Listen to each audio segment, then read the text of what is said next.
नमस्कार दोस्तों। जैसा कि आपने अपना कल का वीडियो देखा और आज इस वीडियो का थंबनेल देखा होगा, जो अपना एग्जाम होने जा रहा है यूजीसी नेट का अगस्त में, जिसकी डेट आई हुई है, उसका जो हमने कल रणनीति बताई थी उसी के आधार पर अपना पहला वीडियो है। जो भाषा की यूनिट है उससे कुछ पुराने आए हुए क्वेश्चन हैं, क्योंकि हमने कल भी यही बताया था कि यूजीसी नेट के हर 6 महीने में पेपर होने के कारण इतने क्वेश्चन हैं कि एक यूनिट से जितने हम थ्योरी बेस पढ़े उससे ज़्यादा तो क्वेश्चन ही हो चुके हैं। मैं आशा करता हूं कि आप लोगों ने पहले थ्योरी बेस पढ़ा होगा और ज़रूरी पढ़ा है, और अब तो आप जैसे टाइम मिले थ्योरी बेस पढ़ो और ट्यूशन निकालो, जिससे कि आपका आने वाला अगस्त का एग्ज़ाम फाइट हो जाए और आप नेट पास हो जाओ। इसी के साथ आज का पहला क्वेश्चन स्टार्ट करते हैं। और पहला क्वेश्चन है जो नेट दिसंबर 2004 में पूछा गया क्वेश्चन है, संविधान के किस अनुच्छेद में देवनागरी लिपि में लिखित हिंदी को संघ की राजभाषा घोषित किया गया।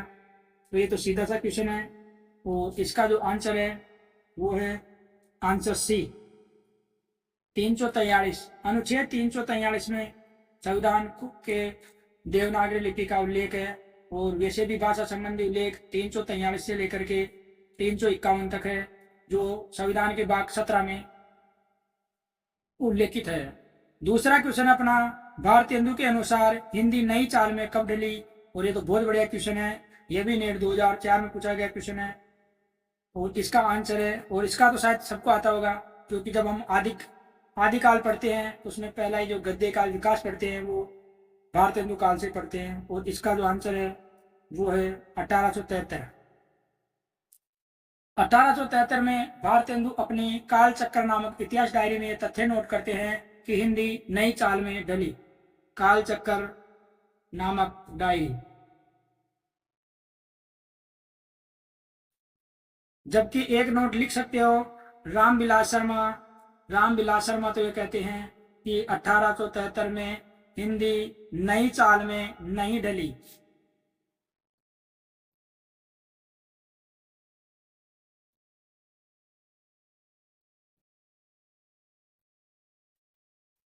अगला क्वेश्चन अपना, भारतीय संविधान के किन अनुच्छेदों में राजभाषा संबंधी प्रावधानों को उल्लेख है। जो शायद मैंने पहले क्वेश्चन में बता भी दिया था आप लोगों को कि 343 से लेकर के 351 तक, संविधान के अनुच्छेद 343 से 351 तक राजभाषा संबंधी प्रावधानों को उल्लेख है, जो संविधान के भाग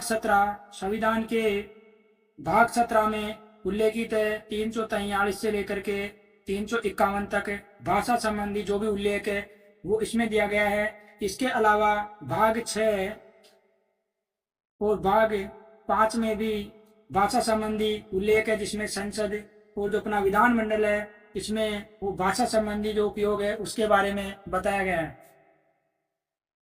अगला क्वेश्चन है अपना, जो भी नेट का है, कि निम्नलिखित में से कौन सी सघोष महाप्राण ध्वनि है। तो वो ध्वनि बतानी हमें जो सघोष की श्रेणी में भी आती है और महाप्राण ध्वनि भी है। और इसका जो आंसर है वो शायद सबको पता होगा, ऑप्शन नंबर 4 है। सघोष कौन सी होती है, जिन्हें घोष कहते हैं। एक तो अघोष होती है, अघोष में वर्ग का पहला, दूसरा और तीनों सा आते हैं। और सघोष जो ध्वनि होती है या जिसे घोष बोलते हैं, उसमें बाकी बचे तीसरा, चौथा, पांचवा, और जो बाकी आपके स्वर या रलव है ये चीज इसमें आती है। और जो कनाठ है ये इसी की ध्वनि है। अगला क्वेश्चन है, निम्नलिखित में से कौन सा स्वर पश्च स्वर है। ये हमने पिछली वाली जो व्याकरण की क्लास है उसमें पढ़ा था। जो जीभ के पीछे वाले भाग से उच्चारित होते हैं उन्हें पश्च स्वर कहते हैं। और इसका जो आंसर होगा वो होगा आंसर आ पश्च स्वर है, जो जीभ के पीछे वाले भाग से उच्चारित होता है, निश्रित होता है। अगला क्वेश्चन है, हिंदी भाषा के विकास का सही अनुक्रम कौन सा है। तो हिंदी भाषा के विकास का सही अनुक्रम जो नेट 2005 में पूछा गया क्वेश्चन है, सबसे पहले पाली भाषा आई, फिर प्राकृत आई, फिर अपभ्रंश। अपभ्रंश की भी एक सोर्स है, नहीं अपभ्रंश, उस शाखा से हिंदी शाखा का विकास हुआ। तो इसमें पहला आंसर सही होगा। पाली पहले, इससे पहले संस्कृत थी, संस्कृत लौकिक और वैदिक और लौकिक में बटी, लौकिक से फिर पाली, पाली से प्राकृत, प्राकृत से अपभ्रंश, अपभ्रंश से भी, शोर से नहीं अपभ्रंश, और फिर उससे जाकर के हिंदी का विकास क्रम निकला है। अगला क्वेश्चन अपना वो है निम्नलिखित हिंदी के भाषाविदों को उनके ग्रंथों के साथ सम्मिलित कीजिए। तो ये भाषा से कम और इतिहास से ज्यादा संबंधित क्वेश्चन है, लेकिन ये भाषा की टॉपिक इकाई जुड़ा हुआ अपने, उसमें भी काउंट होता है। तो इसका जो आंसर है वो, इसका राइट आंसर है, कोर्ट में बताएंगे हम। तो इसका राइट आंसर जो होगा वो दूसरा होगा, दूसरा। इसका राइट आंसर दूसरा है, यानी ए कामता प्रसाद गुरु ने लिखी हिंदी व्याकरण। कामता प्रसाद गुरु ने क्या लिखा? हिंदी व्याकरण, जो आप सभी जानते हो। किशोरी दास वाजपेयी, जो मैं हमेशा बताता रहता हूँ और मैंने पढ़ी है, हिंदी शब्दानुशासन और हिंदी व्याकरण दोनों। तीसरे है उदय नारायण तिवारी, इन्होंने हिंदी भाषा का उद्भव और विकास लिखा। और जो रामविलास शर्मा है, इन्होंने भाषा और समाज, बहुत बढ़िया पुस्तक है भाषा और समाज, टाइम मिले तो पढ़ना चाहिए। तीनों चारों पुस्तकें, जिसमें से कामता प्रसाद गुरु, किशोरी दास वाजपेयी और रामविलास शर्मा, इन तीनों पुस्तकों को तो मैंने स्वयं भी पढ़ा है, बहुत अच्छी जानकारी मिलती है भाषा के बारे में। अगला क्वेश्चन है मुंडा भाषा परिवार का क्षेत्र कौन सा है?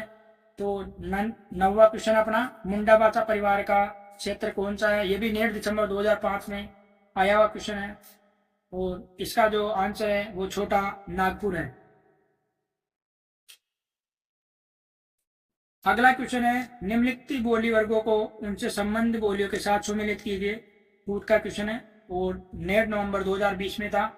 वो 2005 और 2020 से इसलिए क्वेश्चन उठाइए ताकि आपको पता चले कि भाषा की इकाई में कितना क्वेश्चन पूछने में डिफरेंस हुआ है, कितना ट्रेंड चेंज हुआ है, उन बातों का आपको पता चले, ताकि उसी आधार पर आप लोग अपनी जो ये 50-45 दिन की रणनीति बनाकर तैयारी कर रहे हो उसमें आपको सक्सेस मिले।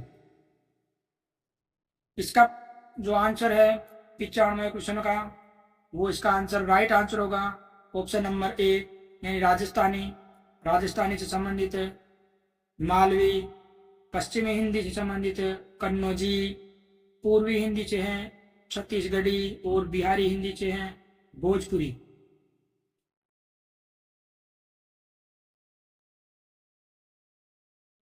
अगला क्वेश्चन अपना वो निम्नलिखित में से कौन सा शब्द फारसी का है, फारसी भाषा का?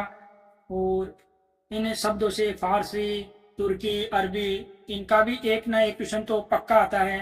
तो आप लोग तत्सम तद्भव फारसी, अरबी, इन शब्दों को जरूर देखें, और ज्यादा नहीं तो पुराने क्वेश्चन में आए हुए उन्हीं शब्दों को देख ले, क्योंकि ये तो सेम शब्द है, शायद रिपीट होते रहते हैं।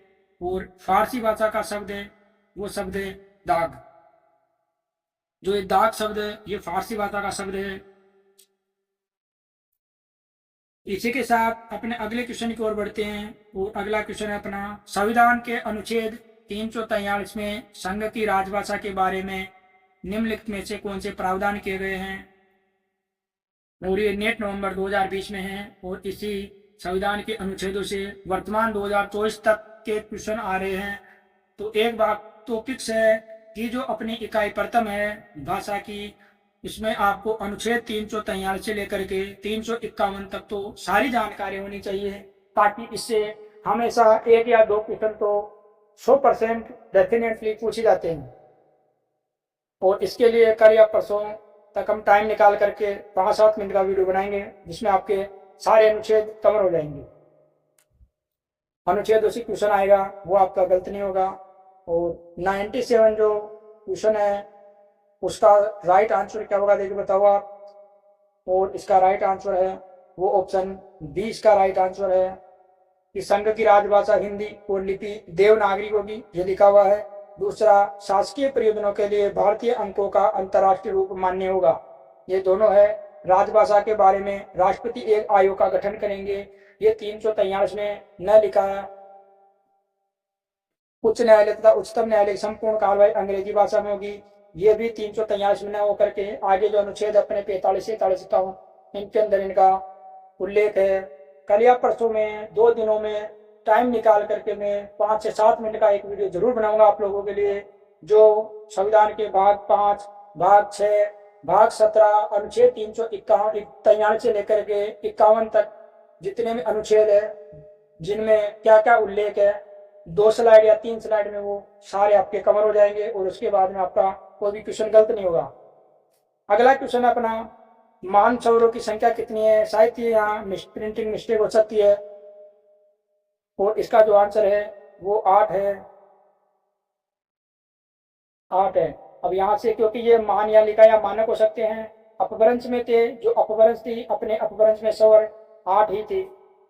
ए और जो ओ स्वर है ये बाद में विकसित हुए थे, तो अपभ्रंश में स्वरों की संख्या 8 थी, तो शायद मान या मानक ठीक हो, लेकिन अपभ्रंश में स्वरों की संख्या 8 थी, ये 100% डेफिनेटली फिक्स है। निम्नलिखित में से कौन सा शब्द रूढ़ है, यौगिक नहीं है? तो रूढ़, योगरूढ़ और यौगिक शब्द तो आप लोगों को शायद देखते ही पता चल जाता होगा, क्योंकि सीधे से शब्द है। और जो रूढ़ शब्द पूछा गया है वो शब्द है इसमें पीला, क्योंकि रूढ़ वो शब्द होता है जो किसी अर्थ में रूढ़ हो गया हो, जिसके टुकड़े करने पर कोई अर्थ ना निकले, वो रूढ़ शब्द होता है। जैसे जल, घर, घोड़ा, ये सभी रूढ़ शब्द है, क्योंकि इनके टुकड़े करने पर कोई भी अर्थ नहीं देते हैं। योग रूढ़ है और एक है यौगिक। यौगिक शब्द वो होते हैं जो संधि, समास, क्रिया आदि शब्दों से, समास, क्रिया, संधि, सर्वनाम, प्रत्यय, इन शब्दों से मिलकर के जो शब्द बनते हैं उन्हें यौगिक कहते हैं। योगरूढ़ शब्द में जो बहुब्री समाज के उदाहरण हैं वो सभी योगरूढ़ शब्दों में आते हैं, जो किसी तीसरे की ओर संकेत करते हैं, क्योंकि उनमें योग भी हो रहा है और वो किसी एक अर्थ में रूढ़ भी हो गए हैं, इसलिए योगरूढ़ शब्द कहे जाते हैं। जैसे इसमें ये जो पंकज है, ये पंकज आपका योगरूढ़ शब्द है। अगला क्वेश्चन है, निम्नलिखित बोली वर्गों को उनसे संबंध बोलियों के साथ सम्मिलित कीजिए, और इसका जो आंसर है, राइट आंसर है वो आंसर आपका आंसर बी, क्योंकि पश्चिमी हिंदी बुंदेली, पूर्वी हिंदी से बघेली, बिहारी हिंदी से मगही, और राजस्थानी से है मेवाती। तो राजस्थानी में तो आपको पता है मेवाती है, मेवाड़ी है, हाडोती है, और आपकी कौन सी हो गई है? 4 बोलियां हैं। पूर्वी हिंदी में एक छोटी सी ट्रिक है, अवच है, यानी अवधी, बुंदेली और छत्तीसगढ़ी। पश्चिमी हिंदी में कौन सी है? पश्चिमी हिंदी की एक ट्रिक है खबर बाबूकन है, जिसमें खड़ी बोली आती है, बुंदेली आती है और कन्नौजी आती है, आपकी हरियाणवी बांगरू आती है। ये इसके आंसर है। अगला क्वेश्चन अपना, राजभाषा आयोग 1955 के अनुसार निम्नलिखित सुझाव दिए गए हैं, उनमें से कौन से सुझाव दिए गए थे वो आपको बताना है। राजभाषा आयोग को भी थोड़ा बहुत पढ़ना चाहिए, यहाँ से क्वेश्चन आते हैं।